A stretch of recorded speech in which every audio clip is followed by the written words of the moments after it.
Oke, Bu Sasa boleh diupdate untuk kondisi Bunda Tersinta sekarang Ya, seperti pertama-tama apa? saya mau mengucapkan terima kasih yang luar biasa karena saya nggak menyangka tadinya saya hanya bercerita di Instagram, tujuannya untuk minta doa sebetulnya.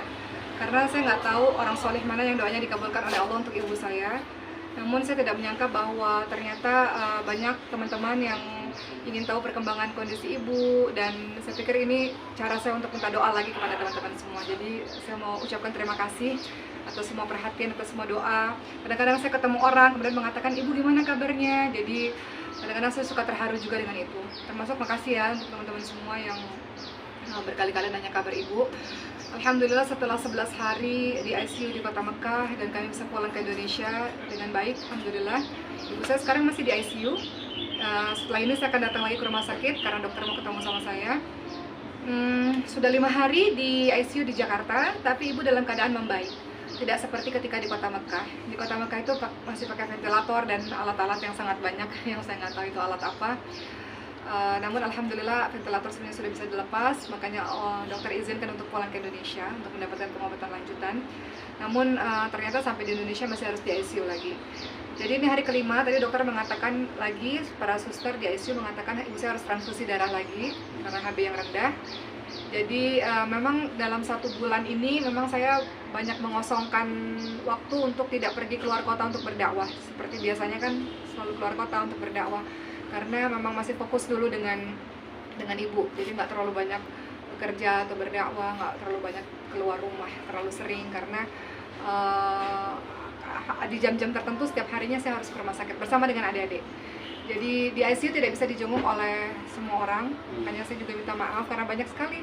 Tadi ada juga teman-teman wartawan yang secara personal ya, bukan dengan kamera mau jenguk ibu gitu, karena kenal secara personal dengan keluarga kami. Saya katakan saya minta maaf karena di ICU belum bisa dijenguk. Belum bisa dijenguk kecuali anak-anak. Jadi dokternya mengatakan anak-anaknya ibu saja yang boleh jenguk karena keadaannya ringkih, tulang dadanya masih retak, dan kemarin ada infeksi paru karena mungkin pulang dari kota Mekah menuju ke Indonesia banyak udara dan sebagainya, jadi ada infeksi paru sedikit. Jadi memang belum bisa dijenguk. Mudah-mudahan nanti ketika ibu sudah pindah ke ruang rawat inap dan sudah pulang ke rumah saya, sudah lebih stabil, baru bisa dijenguk oleh banyak orang. Sekarang paling yang saya siapkan di rumah persiapan untuk kamarnya ibu, karena tadinya ibu kan tinggal di rumah saya. Setelah itu ibu tinggal di rumahnya Ricis. Setelah itu kemudian memilih untuk tinggal di rumah Ricis yang lama di Kebagusan ya. Tapi semenjak ibu sakit ini, saya katakan ibu nggak boleh di mana-mana, harus di rumah saya, dikarenakan rumah saya itu dekat sekali dengan rumah sakit. Karena pengalaman gagal jantung kemarin, kalau kita terlambat sekian menit, orang yang sudah berhenti nafas, ibu berhenti nafas 5 menit. Kenapa 5 menit? Karena rumah sakitnya ada di bawah hotel kami. Jadi cuma butuh waktu 5 menit ke rumah sakit itu. Saya nggak terbayang kalau rumah sakitnya jauh. Jadi saya katakan ibu harus tetap di rumah Oki, rumah sakitnya dekat, orang-orang banyak. Jadi kalau ada apa-apa ketahuan. Karena saya nggak mau terjadi seperti bapak saya yang kami nggak tahu. Bapak saya kayaknya serangan jantung juga. 8 jam kemudian kami baru tahu pada saat sudah membiru, sudah kaku, sudah dingin. Saya nggak mau itu terjadi lagi gitu, untuk orang-orang yang saya cintai. Jadi begitu, sampai hari ini masih terus bolak-balik ke rumah sakit, teman-teman semua. Sekali lagi saya ucapkan terima kasih untuk seluruh perhatian dan seluruh doanya. Tapi ibu saya sudah bisa diajak komunikasi, sudah sehat dalam artian bisa diajak komunikasi walaupun masih berbaring, tapi kami sudah bisa bercengkrama banyak dengan ibu. Jadi ibu membaik dikarenakan doa dari teman-teman semua. Jadi saya ingin ucapkan terima kasih untuk semuanya lah, ibu seperti itu karena lewat doa dari teman-teman semua. Biasanya kalau di rumah sakit minta pulang kalau orang tua tuh. Iya. Jadi waktu di ICU di kota Mekah, itu namanya delirium ICU. Jadi saya jadi banyak tahu tentang dunia per ICU-an, di dunia rumah sakit ya. Ibu saya itu kan diikat ya, teman-teman, waktu di ICU. Karena biasanya kalau lagi sadar berontak lagi gitu. Ketika berada di kota Mekah, ibu saya memang mengalami delirium ICU. Jadi ICU itu kan bukan sesuatu tempat yang nyaman ya, dengan alat-alat yang banyak sendiri di ruangan. Sesuatu yang menakutkan sebetulnya. Jadi saya ingat ibu saya itu waktu di ICU di kota Mekah, setelah koma, beliau bisa membuka matanya. Di hari ke-8-an ya, kalau saya nggak salah, beliau berontak dan beliau nangis sepanjang malam, kata suster, karena saya nggak ada di situ. Jadi ketika saya datang di subuh hari, biasanya saya jam 2 pagi atau jam 6 pagi di Ka'bah. Setelah itu saya jenguk ibu saya. Ibu saya langsung berontak dan mau pulang gitu. Sampai akhirnya dokter harus kasih sedasi supaya tenang lagi, supaya tidur lagi gitu. Jadi saya katakan pada dokter, kenapa ini terjadi? Kata dokter, ini biasa, di ICU itu orang-orang mengalami delirium, rasa panik, rasa takut, rasa nggak nyaman, rasa mau cepat-cepat pulang, karena ini tempat yang menakutkan buat dia. Tapi memang itu hal yang terjadi kepada orang-orang di ICU. Jadi kalau masih berontak-berontak, karena diikat kan, berontak-berontak gitu kan, setelah itu biasanya dokter akan mengasih lagi supaya lebih tenang lagi gitu.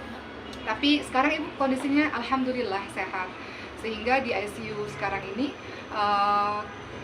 alhamdulillah dalam kondisi yang relatif lebih stabil lah. Jadi beliau lebih nyaman di rumah sakit. Mungkin juga karena di Indonesia mungkin ya. Kalau di Kota Mekah kan mungkin nggak ngerti bahasanya, semuanya pakai bahasa Arab mungkin. Jadi ibu ngerasa asing gitu. Tapi di Indonesia suster-susternya juga lucu, baik, ngajakin ngobrol terus, ngajakin cerita terus. Jadi ibu dalam kondisi yang nyaman berada di rumah sakit. Gitu ya, Daya. Selama ibunda dirawat di ICU, kira-kira dari pribadi sendiri Bu Ustazah, apa yang ibu Ustazah lakukan? Saya? Ya. Apa yang saya lakukan? Ya. Tentu saja ya Allah, saya banyak menyaksikan betapa Allah banyak mengabulkan doa dengan begitu cepat. Karena kan dokter mengatakan ini kasus sangat susah. Orang yang sudah berhenti nafas 5 menit atau bahkan lebih, itu bukan kasus yang mudah. Ya. Bahkan dokter mengatakan kamu banyak berdoa karena peralatan terbaik sudah digunakan, pengobatan terbaik sudah diberikan. Ketika saya tanya sama adik saya nomor 2 dokter kan, dokter Cindy, apa artinya kalimat ini? Katanya dokternya udah ya pasrah gitu, udah memberikan yang terbaik, tinggal kita berdoa saja gitu. Kami juga sudah mempersiapkan semuanya kalau terjadi sesuatu yang buruk. Namun Allah cepat sekali mengubah keadaan seseorang kalau Allah sudah berkehendak dengan doa gitu. Jadi saya pikir jangan pernah kita berhenti dalam berdoa, jangan pernah berputus asa, jangan pernah kehilangan semangat. Selalu ada cahaya, selalu ada jalan keluar, selalu ada kabar gembira. Yang penting sabar dalam menjalani hari-hari. Sebenarnya sabar itu bukan hanya untuk orang yang sakit, tapi sabar untuk orang-orang yang menjaga orang-orang yang sakit itu juga perlu kesabaran juga gitu. Karena kita memberikan semangat kepada mereka. Jadi dokter mengatakan orang yang sakit itu yang paling penting adalah semangatnya untuk tetap terus hidup, semangat untuk tetap terus bertahan. Jadi berikanlah semangat itu kepada orang-orang yang sakit.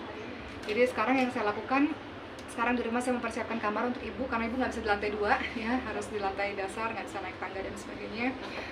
Kemudian mempersiapkan kontrol-kontrol pengobatan selanjutnya. Harus kalau pengobatan itu harus ditemani oleh anak-anak.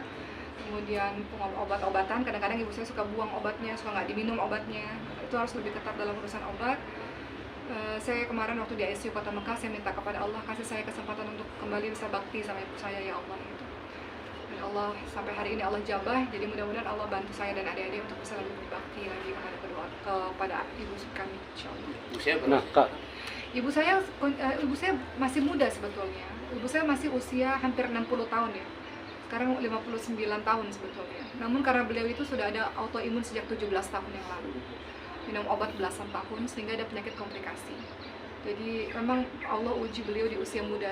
Beliau mulai mendapatkan sakit yang berat itu di usia menginjak 40 pada saat itu. Setelah itu sekarang belasan tahun kemudian ya karena minum obat belasan tahun jadi ada komplikasi. Tapi alhamdulillah ala kulli hal memang Allah uji keluarga kami dengan sakit. Tapi mudah-mudahan ini jadi jadi pelajaran buat kami untuk bisa sabar, tawakal, berendah diri di hadapan Allah dan husnuzon, berprasangka baik kepada Allah. Nah, Kak, rencananya yang Kak Ricis akan rayain Ulta Moana ini akan seperti apa? Ricis tetap akan memang ada syukuran ulang tahun Moana. Iya. Dan kami mengatakan pada ibu-ibu kalau ibu sehat dengan kursi roda bisa datang. Tapi kita lihatlah kondisinya ibu. Ibu mau datang sebetulnya, ibu mau datang tapi walau kayak kelihatannya agak sulit ya dengan kondisi yang sekarang. Ya paling nanti ulang tahun itu tetap akan dilaksanakan karena itu kan melibatkan banyak pihak ya, yang tidak bisa dibatalkan begitu saja gitu. Banyak pihak yang terlibat dalam acara tersebut sehingga acaranya tetap terus dilaksanakan. Kalau ibu lebih sehat bisa datang dengan kursi roda, kalau enggak pun kami mungkin datang sebentar ke acaranya Resis, kemudian kami bergantian akan menjaga ibu di rumah sakit.